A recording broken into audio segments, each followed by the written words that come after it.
कृषि भावों के आधार पर किसान कल्याण वर्ष हमने घोषित किया है। और जैसा कि सबको ज्ञात है, बीते समय हमने सोयाबीन के ऊपर लगभग 1,500 करोड़ से ऊपर की धनराशि भावांतर के माध्यम से किसानों के खाते में डीबीटी से डाली। इसके आधार पर हमारे भाव किसान अपनी फसल को मंडी में बेचने आए, मंडी जीवन तो मंडी में व्यापार व्यवसाय बढ़े, सामान्य प्रकार से काम चले, उसी योजना के सफलता के आधार पर पूरे देश में मध्य प्रदेश सरकार के इस निर्णय को सराहा गया है। और सफलता के साथ इस योजना पे केस स्टडी करके कई राज्यों ने इस योजना को समझने के लिए हमारे राज्य में भी आए और अधिकारियों के साथ दिल्ली में भी इस योजना के ऊपर प्रेजेंटेशन हुआ है। मैं माननीय प्रधानमंत्री के माध्यम से जब किसान कल्याण वर्ष की हमने एक घोषणा की तो इसमें केवल किसान अन्नदाता नहीं, आगे जाके ऊर्जादाता भी बने, उद्यमी भी बने और समृद्ध किसान समृद्ध प्रदेश के इस बड़े सपने को पूरा करें। इस दिशा में हम लगातार आगे बढ़ रहे हैं।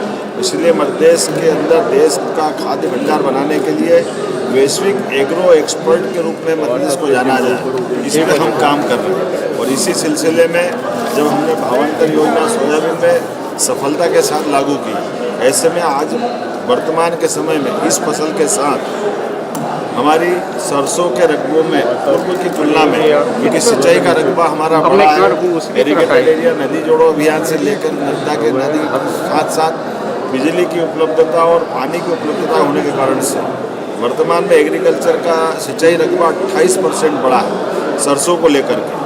और द्वितीय अग्रिम अनुमान के अनुसार लगभग 15.71 मीट्रिक टन का इसमें वृद्धि हो रही है। हम इस तरह से इस सरसों के उत्पादन को भी प्रोत्साहन देने की नीति पे काम कर रहे हैं।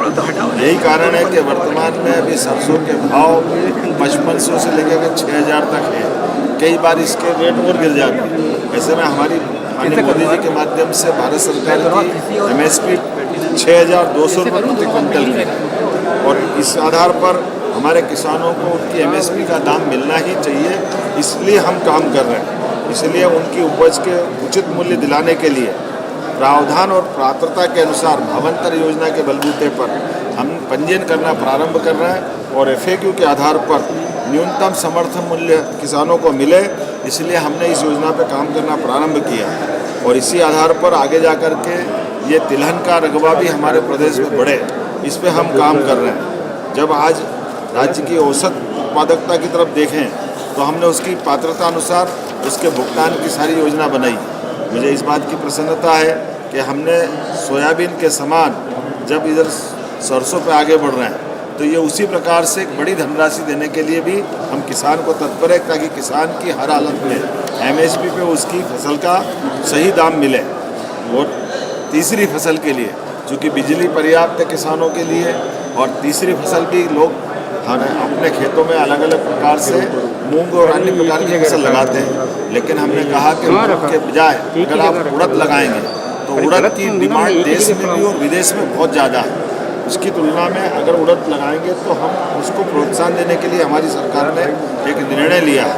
600 रुपये प्रति कुंटल का अलग से बोनस हमारी सरकार के द्वारा दिया जाएगा। अभी तीसरी फसल लगना बाकी है। ऐसे में आप सबके माध्यम से मैं अपील करना चाहूँगा अपने किसान भाई बहनों से कि फसल के विविधीकरण के लिए, आपकी आय बढ़ाने के लिए और संतुलित दलहन उत्पादन की दृष्टि से यह निर्णय बड़ा दूरंदेशी वाला है। और विपणन समस्याओं की चुनौती से निपटने के लिए हमने ग्रीष्मकालीन फसल के लिए ये 600 रुपये का बोनस दिया है। उम्मीद करेंगे कि किसान इसका ज़रूर से लाभ उठाएंगे। साथ ही दलहन में भी हमारा राज्य बहुत तेज़ गति से आगे बढ़ रहा है। आज की स्थिति में दलहन में हम देश भर में नंबर 1 पे हैं। इसमें और आगे बढ़ाने के लिए हमने अपने मसूर, चना फसल ये प्राइस सपोर्ट स्कीम के अंतर्गत चना 6.49 लाख मीट्रिक टन, मसूर 6.1 लाख मीट्रिक टन का उपार्जन का प्रस्ताव हमने भारत सरकार को भेजा है और वहाँ के सकारात्मक संदेश हमको मिले। माननीय मोदी जी की सरकार, माननीय तमाम प्रकार के कृषि मंत्री और हमारे वाणिज्य मंत्री सब ने आश्वस्त किया है कि हमारा चना, मसूर, उड़द जिस प्रकार से हमारे राज्य में हो रहा है, इसके उपार्जन के लिए वो हमको नाफेड और NCCF के माध्यम से सीधे 1.31 लाख मेट्रिक टन का प्रस्ताव हमने भेजा है और उसके सकारात्मक संदेश मिले। मैं आपके माध्यम से आज ये हमने अपना विशेष वक्तव्य विधानसभा में भी रखा है और जैसे कि मैंने अपने बजट वक्तव्य में भी कहा था कि किसानों को लेकर हमारी सरकार लगातार काम कर रही है। ऐसे में कहीं ओला, कहीं बारिश या कोई नुकसानी हुई है, हमने सभी कलेक्टरों को उनके सर्वे कराते हुए यथायोग्य प्रकार से, यहाँ तक कि हमने तो पीला मोज़ेक तक में सरकार के माध्यम से पहली बार देश में किसानों को मुआवजा दिलाने का प्रयास किया था और उम्मीद कर रहे हैं आने वाले समय में ऐसे सभी कामों के बलबूते पर किसानों की आय बढ़े, उनके कष्ट के समय सरकार खड़ी रहे और उनको सही दाम MSP पे मिले। इस बात के लिए हमारी सरकार प्रतिबद्ध है। आइए हम सब मिलकर के राज्य की प्रगति के लिए, किसान की बेहतरी के लिए आगे बढ़े। इसी भाव के आधार पर मैंने अपनी बात कही।